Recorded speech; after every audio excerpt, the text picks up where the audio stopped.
It's that time of year again, a growing sense of inevitability that after just a few races we already know who this season's Formula 1 champion is. Still, fret not. Fernando Alonso is potentially dating Taylor Swift, Ferrari has snagged a pole position, and it's time for the pre-release hype to build for this year's official driving game, EA Sports F1 23. Here's everything you need to know so far ahead of this season's launch.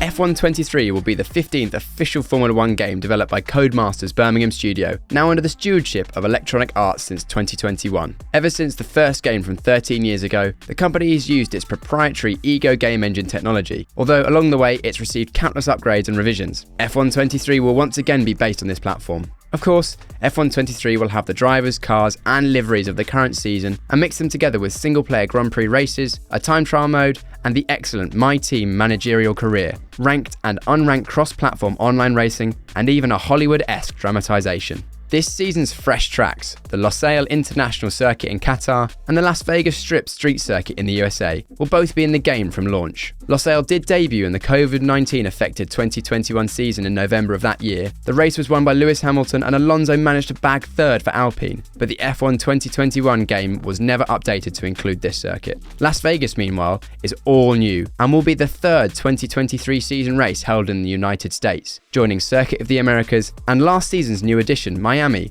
which also made the launch of the F1 22 game. 3 tracks from prior games return that aren't on this season's real-world calendar too: France's Circuit Paul Ricard, China's Shanghai International Circuit, and Portugal's Algarve International Circuit, aka Portimao. Next up, what's arguably the biggest feature, improved vehicle handling. Last year's F1 22 game was the first to replicate the then all-new real-world rules, and it's safe to say things were slightly misjudged. Now, we know that the ground effect era delivers cars that are rooted to the surface, almost unshakable in the mid-corner. The problem was the last game suffered from snap oversteer. Even with a direct drive steering wheel, there was little or no prior warning to when the car was about to spin. With 100+ hours of gameplay, you could adapt, but for others, the lack of feedback or warning wasn't enjoyable. We're yet to try F1 23, so our judgment is reserved for now. However, EA and Codemasters is at pains to explain how the handling has been upgraded, allowing for more predictable behaviour and better traction. We hope this really is the case and we're looking forward to testing it out. This goes alongside revised torque delivery and what's dubbed as precision drive, a proposed crisper handling when using a gamepad.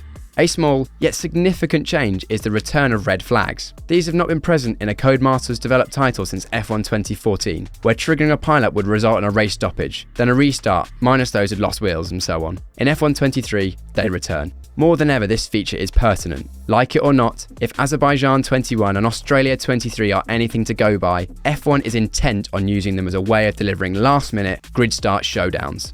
Devon Butler returns with a vengeance. Before you got going with the main My Team managerial mode in F1 2019, there was a fictional story acted out as you, a Formula 2 newbie, battled the arrogance of antagonist Butler, both on and off the track. The experience was fleeting, however. Once you'd completed a handful of races and cutscenes, it was back to the regular F1 gaming experience. 2 years later, and F1 2021 delivered Breaking Point, a dedicated narrative-led story mode this time. It built upon Butler's character and placed you at the helm of rising star Aiden Jackson. Alongside a set of additional characters, such as Casper Ackerman, you played through 3 to 4 hours of bickering, infights and emails. It was enjoyable, so now 2 years later, the yarn continues. This time, instead of Jackson driving for a real-world team, he's set to be competing with a new 11th team, the yellow and purple Konnersport Racing, and with Butler as a teammate to boot. F1 23 will release on the elder PlayStation 4 and Xbox One consoles alongside PC,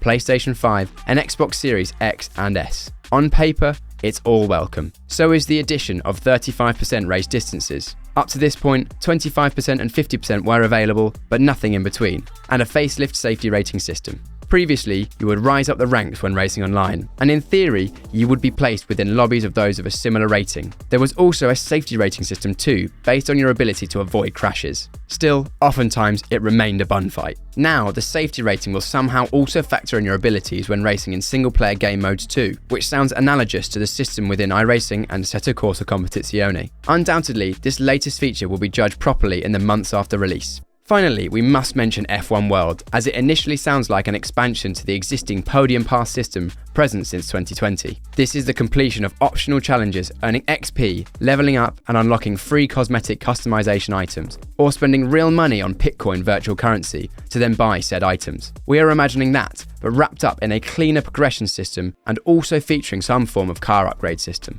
If that all sounds appealing, then we have much more information on the TraxionGG website, and we will be creating many more videos about this game over the coming weeks and months, so make sure to subscribe.